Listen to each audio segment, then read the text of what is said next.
El Junkie, Pablo Torre, Israel Gutierrez, Mina Kimes. Healthy New Year. NFL playoff scenario. If Indianapolis loses to Jacksonville and if Pittsburgh beats Baltimore, then the Sunday night game, Chargers-Raiders, could tie and both would get in. Crisis of conscience. Would you kneel it out and tie? Yes. Let's go. Do it. You heard of the victory formation. You have to go into the tie formation. You just kneel the entire game. The team. Just tie, baby.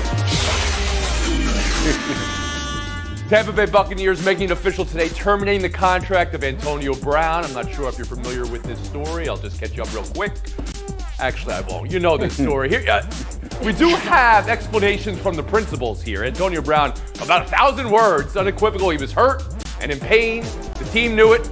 They had missed games over it. Bruce Arians knew it because they had texted about it earlier in the week. Brown has posted those texts very conveniently for all of us. And he said Arians ordered him off the field, did a throat slash while doing it, and that's what happened here. Bruce Arians has now come forward as well today, post-practice, and this is his thoughts on the situation. At no point in time during that game did he ever ask the trainer or doctor about his ankle. He never went through, that's the normal protocol. I then went back, approached him about what was going on. I ain't playing. What's going on? I ain't getting the ball. That's when I said, you're done, get the F out of here. Pablo Torre, where are you today on this? Tony, we're playing Antonio Brown bingo, essentially, right? It's not a real Antonio Brown news cycle until you get the screenshots, and now we have screenshots. Okay. Now we have financial disputes being alleged. Now we have people wondering about his logic when logic has never been the story here, right? We are trying to suss out the mind of a guy, which we really should give up on trying to figure out at this point, to be honest with you, because Bruce Arians is telling us his side of the story, and in general, I would say a football coach is not the person that I would believe when it comes to determining how injured one of his players may be in the midst of a playoff hunt. But Antonio Brown is the least credible person on the matter of Antonio Brown. Like, I don't know how many fake vax cards or whatever else we need to get to officially recognize that, but I just feel like I'm in a washing machine full of the same stories over and over again. So you don't need explanations, you don't need updates, you just move on. We'll move on. El Duncan, anything change for you today? No, because, I'd like to give the benefit of the doubt, and that's fine. But Pablo's right. We have seen this story before. In fact, we saw this exact same story with Antonio Brown just a few years ago. Remember back in 2018 when he left practice or threw a ball at Ben Roethlisberger, then to refuse to come back to practice and was deactivated for their final game of the season? By the way, a must-win game for them to make the playoffs. And then a couple of months later, he went on LeBron's show, and what did he say? He said, I was at practice and I was hurt. And Coach Tomlin looked at me and said, what's going on? And if you're hurt, then why don't you just leave? And I looked at him and I said, how could you do this to me? I give my life and put my life on the line for you, and this is how you treat me? And then he went on to talk about how he's disrespected and about how they keep twisting the narrative in the media. Doesn't that sound exactly like what we just heard yesterday in his 1,000-word essay? That sounds like an excuse instead of what we've been waiting for from him, which is some level of contrition. Bad things don't just keep happening to you, Antonio Brown. You're not a victim here. Of course, both things could be true. Mina Kimes, I turn to you now. Brown is going to have surgery on his ankle. I mean, the pain, doctors are saying, would, of course, be excruciating in that case. So how do you consider it all? Well, I think Antonio Brown's clearly messy history when it comes to both the truth and his relationships with football teams. It does influence how we look at this. If this was another player who didn't have that history, I think we would be very skeptical considering some of the statements coming from the team, as Pablo said, who obviously have an incentive for Brown to play. The dispute here is over what happened in the game, right? Because Brown's evidence, the text messages show that Arians knew he was injured before, which we kind of knew, although Arians was actually kind of murky on it when he was initially asked, and only clarified this time that it was about what he knew, what his staff knew during the game. Frankly, it's a he said situation. There's not a lot of clarity on it, and I don't think we'll ever have clarity on exactly what was said between Antonio Brown and his coaches or what wasn't said. The only thing we have clarity on is this is all incredibly predictable.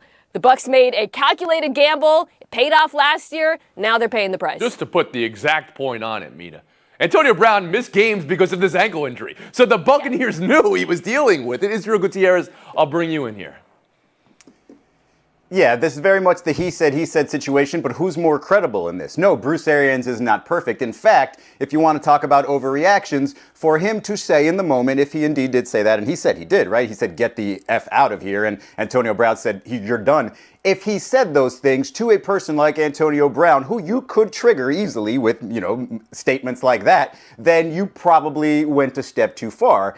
If it was another player, however, you probably still don't get the same reaction from Antonio Brown, right? You probably still don't have a guy storming off. And that's where I say in this whole thing, you lose credibility when you can't just calmly respond to that and then say it after the game. Hey, how am I supposed to be a part of this organization if they're telling me I have to play with an injured ankle? Instead, it took a day plus, it took this long statement, and now Bruce Arians says his side, and it just sounds more believable. It sounds more Antonio Brown, and so that's how you're just basing it. It's just going on based on history, and right now, Arians seems like any lingering effects for Tampa, Mina? They're running out of weapons on the offensive side of the ball.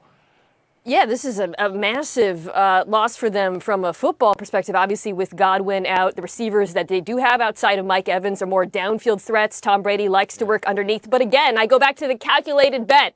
You knew you were risking this, Tampa. When you signed Antonio Brown, when you brought him back after the fake Vax card, this situation was always on the table, and it blew up in their faces. There is one other part of it I just want to briefly address here, and Brown brought it up that he thought the team mischaracterized what happened the last week under the banner of mental health, right? And that's something I think we need as reporters. That needs to inform us as well, because there's sensitivity whenever you bring up mental health, and I'm glad we are aware of it. The fact is, unless the principal party involved addresses it, and that may be impossible for that person, or that may be something they're incapable of doing, you have to leave it there. It's also what made Naomi Osaka and Simone Biles and what they did in the last year so important. You want to address that, Elle? Please. Yeah, thank you, Tony. I just want to say, there's so many people diagnosing Antonio Brown on social media right now because we cannot fathom that someone could be so self-destructive and could exhibit these kind of self-destructive behaviors if not for some kind of mental health issue. But the facts are the facts. He is saying it's not mental health. His lawyers are saying it's not mental health. He won't admit to any of those things. So we can only judge it based on the facts, and the facts are bad stuff just follows him everywhere he goes. So don't use it as a catch-all, but be informed and have the sensitivity when using it. Thanks for your thoughts on that. We'll move on. Oh, another story that's got drama. Baker Mayfield.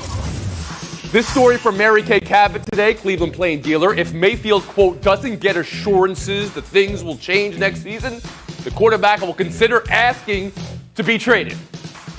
So that's the report. That is something. Here's Mayfield's response. Clickbait. You and many other Cleveland local media continue to beat drama-stirring reporters with no sources or facts. Don't put words in my mouth so you can put food on your table. I'm not your puppets. That is something. Nina Kimes, what do we have here? Well, we have a lot of smoke. We also had, by the way, another former Browns quarterback, Brandon Weeden, co-signing what Baker Mayfield said. Just need Colt McCoy to come in and maybe the whole game. Look, clearly this season has been an incredible disappointment. Like and when you have seasons like this that are disappointing, this is what you get. You get anonymous sources saying that somebody wants out, somebody's dissatisfied, and then you get refutation of those sources, and then it all leads to some sort of action in the offseason. I am inclined to think that there is dissatisfaction. There's been breadcrumbs about it all year, and if it's about the play calling, I think that's ridiculous, frankly. Like, I give Baker Mayfield a lot of lenience this season for his performance because of his injury, but the play calling was not the problem. The article talks about, him or purportedly wanting more bootlegs. The last time we saw him boot left, he ignored an open receiver and threw one of the worst picks I've seen all season. So, again, Mayfield disputes this, and we got to acknowledge that. But if that's the case, it's ridiculous. Does he deserve assurances, Mina Kimes? Assurance that the play calling situation? No, I mean, but what the report says, unless he gets assurances about the team going forward, he's going to be asked to be traded. Does he deserve assurances? No, I mean, again, it kind of comes down to what does that assurance mean? Is it an extension? No. Is it play calling? No. He deserves a second chance because he was injured. I've said that to compete for the quarterback position, but that's about Israel, it. what do you believe here? Well, I've read the story, and my first thought is his response was a little over the top because I read it thinking, okay, that seems like a reasonable response from a quarterback who probably thinks he's better than the season that he's had because of the shoulder injury and because of last year and, frankly, his rookie season. And that, yeah, so if I'm going to get beat up over here, if I'm going to be put in a situation where I'm not succeeding or excelling, then yeah, maybe I should go ahead and go somewhere else given this critical year and this contract that's, up after the following year. So I was a little surprised by that because, again, you read the quotes that he was quoted as saying about being critical of playmaking throughout the year a couple of times. Again, something that people would agree with if they just watch what that offense was all year and say, hey, maybe these three tight ends doesn't really work for Baker Mayfield. So I'm a little surprised. And the only words that were really put in his mouth there were, hey, I want to be traded if assurances aren't made. Okay, take that part out. The rest of it can still be true, and it paints a picture of a quarterback in an organization who aren't really on Pablo, can you just conveniently take that part out? I mean, can I just say, Tony, this all feels like Baker Mayfield putting a lot of dressing on a nothing burger because he called it clickbait to begin with. This was not the headline of the story. This whole thing was a sentence like halfway through a piece, and it's full of conditional hypotheticals, right? If he is not given assurances that things will change, he will consider asking for a trade, right? This all feels like, I'm with Izzy on that, like this all feels like something I wouldn't be surprised that he would say, but now it feels like, okay, if this came from somewhere, who benefits from this being out in the news? And well, maybe it's people who want people to think that Baker also wants out if they were trying to get rid of him. All right, you're a conspiracy theorist there, and you... Just a little. Yeah, and you trade in the Streisand effect, I believe is what that's called. Yes. When you draw attention to something that you didn't want to draw attention to, and then okay, L. Duncan, I'll bring you in here. Yeah, I love that Mina says, like, the animus, right? Like, it's been like breadcrumbs throughout the season. It's gone from breadcrumbs to full-blown loaves of bread now because, like, the gloves feel off. Like, it feels like Stefanski and Baker Mayfield are sort of working out their issues from the pulpit of their press conferences. That was not more glaring than when we heard from the offensive coordinator, Alex Van Pelt, really basically say he felt like the injury handcuffed Baker and he was looking forward to seeing Baker play next year when he felt like he'd be able to play better. And then Stefanski stood up there and was like, no, that's not an excuse. I don't care if he's hurt. That is not an excuse for his terrible play. Yeah. This feels a little bit like a me or him, and to steal from my grandmother, the unmitigated gall for Baker Mayfield after what we saw this season to demand anything is an approach. What it sounds like is a team that was a play away from beating Kansas City in the playoffs last year and had a huge step back because of injuries, because of COVID, because of a lot of things. L. Duncan, you used a banned word in the middle of that first discussion during it. So I wasn't going to bring it up, but I mean, the mute don't sleep. Taking a break here. Kyrie Irving has made his return for the Nets. Are the Nets the lock it down 1 seed now with the best road advantage in sports? And by yourself. Kyrie Irving's return to the Nets last night. First game in 7 months. 32 minutes, 22 points, 4 assists, 3 rebounds, 3 steals. He helped the team come back from 19 down to win in Indiana. Israel Gutierrez, what are you buying as a takeaway? Oh, I thought this was Mina Kimes' account. You're starting with me. Okay. What the takeaway is they're going to look great on the road. And that's as far as you can go with this assessment right now, because the fact that they are favorites to win it all now with Kyrie back implies that he's going to be back for home games, you would assume, because if they are a top 4 seed, they will have more home games than road games. So it's just very confusing. It's hard to assess them, but this version of Kyrie Irving will bring them to a championship if he can play. Mina, are they now the 1 seed in the East with Kyrie halftime? Yeah, the 1 seed. Beyond that, as he said, it's really hard to speculate because he gives them a boost. We could talk about how they were plus 46 with him, but it's a conditional boost, and that's the pickle. The one thing I will say is hopefully his presence allows them to reduce Kevin Durant's minutes a little because he's been playing a lot of basketball, including over 40 minutes last night, and that could be a problem down there. L. Duncan. Yeah, he and James Harden actually are both top 5 in minutes played, right? If I'm noted super fan, Mina Kimes, if I'm any Nets super fan, if I'm the Nets organization, after what I saw last night, I'm furious, frankly. I'm pissed because, of course, Kyrie Irving helps that team, and the spacing was beautiful. And looking at the end of that game and DeAndre Bembry, and the only reason he was available to have that open layup is because the big three were on that court. And to know that you're only going to get that on the road is infuriating and bizarre. We have a super fan on the panel, and we have an guest on the panel as well. There you go, Pablo. Thank you. My first-person perspective, having watched the Nets in Barclays where Kyrie Irving cannot play, it leads me to believe not only do they need him, but it's deeply embarrassing, not just for me being an guest, but for him. Like, this is a team that actually needs him. Lance Stevenson, guys, did you notice how he scored like 20 points in 5.5 minutes? Did you notice how the Nets almost lost this game? This is not a hypothetical. This is a real need for a team that is not as good as they should be. I love that Mina said we can talk about the net rating of plus 46 and then didn't talk about it. The net rating was plus 46. Wow. We move on. Fire Cell 2, a tremendous team going to play their game. They never back down. They've come to play their best game. I don't really think about the past stuff. That's just some of the things Alabama players are saying about Georgia in advance of this national title matchup. No bulletin board material to be found. Pablo, what are you buying? What are you selling? I buy this is more than just gamesmanship, Tony. Las Vegas agrees with Alabama. Georgia's a 2.5-point favorite in this game. ESPN's Giant Stats and Info department agrees with that. They're favor Georgia is, so this is not just cute sayings to avoid bulletin boards. This might be actual fear. Israel Gutierrez. Yeah, I think this is even an Alabama team that looked at that game against Michigan and said, that looked like a different team than the one that played us. Like, it's quite possible that Georgia just had its worst game of the season against Alabama, and playing again in a short period of time, that they can look a lot more like themselves. So Alabama's got to keep the fire pretty Mina, low. no bulletin board material here. Do you read anything into that?